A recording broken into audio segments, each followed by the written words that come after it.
This is an examination of the hidden human condition. This is the Hidden Killers Podcast With Tony Brueski. We are joined right now by Susan Constantine, body language expert and trial consultant, as we dig more into the case against Rex Heuermann. More so, though, specifically James Burke, the former Suffolk County police chief, now arrested for using sex workers. He, of course, was already in prison for some other crimes and corruption. How much do you feel that his presence as chief for all of those years prevented the investigation from moving forward enough to find the Gilgo Beach killer and the allegations against Rex Heuermann, because they had stuff for a long time? Well, you kind of wonder what is underground that we're not aware of. That even takes you back to some of where the sex trafficking is over. There's something bigger than what sometimes we see on the surface. And there is police corruption.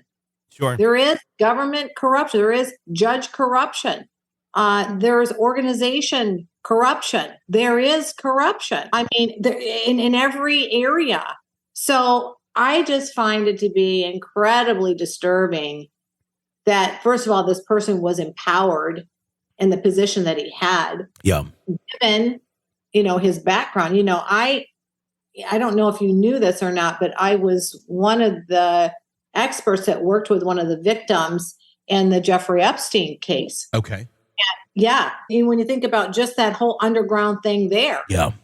All the people he was associated with. I mean, and the reason why everything's kind of kept hush of all those names and so forth, Sure.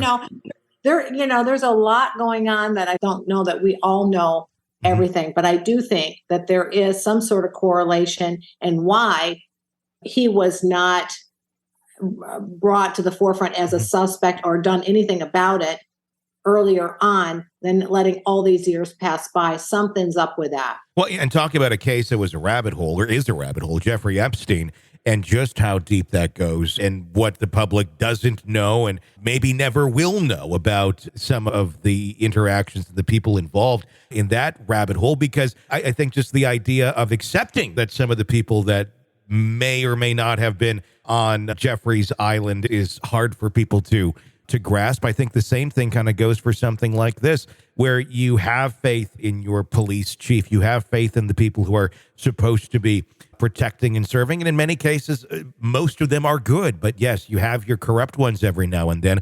I guess the question now goes, how corrupt was James Burke? Was this just on the surface of, hey, I don't want anybody also poking around this area because one of these sex workers may bring up my name as being a frequent customer?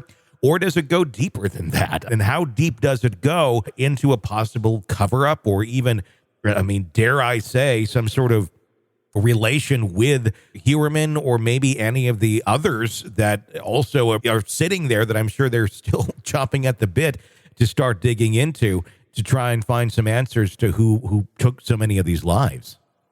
Yeah, I think that there's just another underground world that you and I would never be privy to, that only those types of people have knowledge to. And, at this point, what we're doing is kind of theorizing, or kind of a conspiracy of is there something else going on? Part of it, is it a conspiracy, or are these things really happening? Yeah. And I'm sure that he felt like, even with what's happening right now, these names with Epstein and so forth, they're trying to curtail what those names are. Right? So sure, if one of those names of those prostitute was linked to both of them, then of course there could be some really weird connection. And how was that connected? Was there something that the both of them had? They were part of that boys club or something? Yeah. We don't know.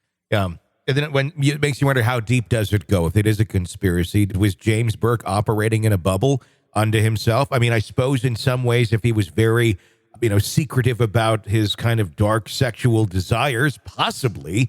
But for something like this to go on for all of these years, and these cases just sitting there that had really a lot of evidence to go on, it makes you wonder, were there others involved in terms of helping James get away with that for so long? Or how deep does that chain go?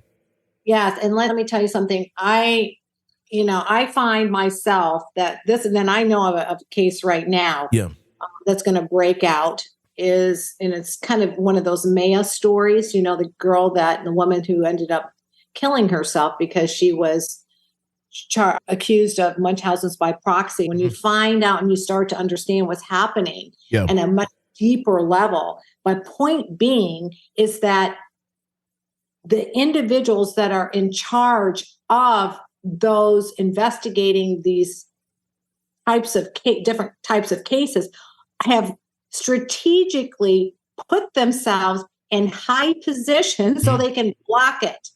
Yeah. So, that's what I find very disturbing. So, I have knowledge of a psychologist who is local here that was like this kind of off the topic, but with this Munchausen's by proxy stuff that's going on, and becomes the head of Department of Children and Families, being the psychologist where everybody goes to for the court's approved as being the court appointed programs that families have to go to. When you position yourself in those places and you're having dinners and lunches and relationships with all the top of the top decision makers, who's going to question you? Yeah. And that's the scary part, especially when we realize the people that are in these high positions for so long, how fallible they can actually be. And then it makes you wonder, well, if this one is like that, how many else are out there? Okay, so if you're going to try to block something, what would you do? Think like them. If you're going to want to have control over what evidence is going to be present or evidence that's going to come out or information they have, and if you were connected, what would you do? Yeah. If you're going to, think like, it's kind of like you have to, there's actually a biblical scripture that says you need to be cunning like a snake and gentle as a dove, right? Mm-hmm. You have to think like them.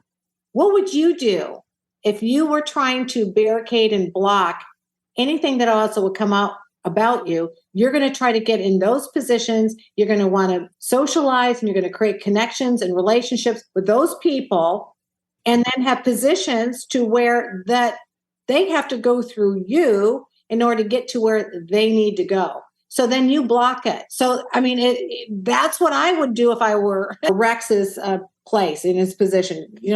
Why wouldn't you want to connect with, with your enemies? Mm-hmm. They say you want to keep your enemies closer to you, right? Just kind of think about that for a minute. Yeah, it makes you wonder. It really, and I wonder what we're going to find out here about connections and things of that nature in this case. Yeah.